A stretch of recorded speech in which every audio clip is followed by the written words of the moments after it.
out of college are kids whose parents didn't go to college, kids that are poor, kids that are minority. So that's a particularly vulnerable population. So the algorithm itself it picked out kids that were high risk.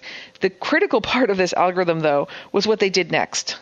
What they did next was they hired just a ton of advisors, and I think they quadrupled the number of meetings between college advisors and students, and they really supported the students that were most at risk of dropping out.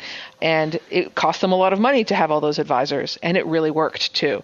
So, I think the takeaway from that is this algorithm wasn't secret sauce, right? It wasn't a silver bullet. What it did was it helped the college create a new policy of advising, and the way it helped was it helped target the advising. It didn't by itself do very, very much at all, but in combination with that large investment into their own students, it really did something wonderful.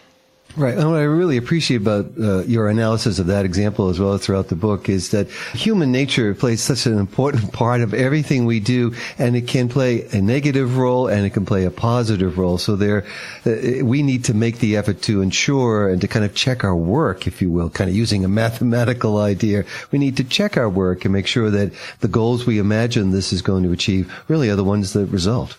Yeah, and again, I don't think it's really a math question, right? The question I ask people to ask themselves is, does this punish the unlucky or does this help the unlucky? Does this punish the poor or does this help the poor? If it's punishing the poor, then it's very likely to be a weapon of math destruction. But if it's helping people who are struggling, then it is not. All right. Kathy O Neill, author of Weapons of Math Destruction. Thanks so much for joining us on Beyond the Book. My pleasure. Thank you for having me. Beyond the Book is produced by Copyright Clearance Center with its subsidiaries Rights Direct in the Netherlands and Ixis in the United Kingdom. CCC is a global leader in content workflow, document delivery, text and data mining, and rights licensing technology.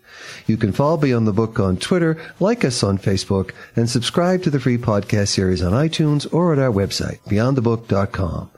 Our engineer and co-producer is Jeremy Brisky of Burst Marketing. I'm Christopher Keneally. Join us again soon on Beyond the Book.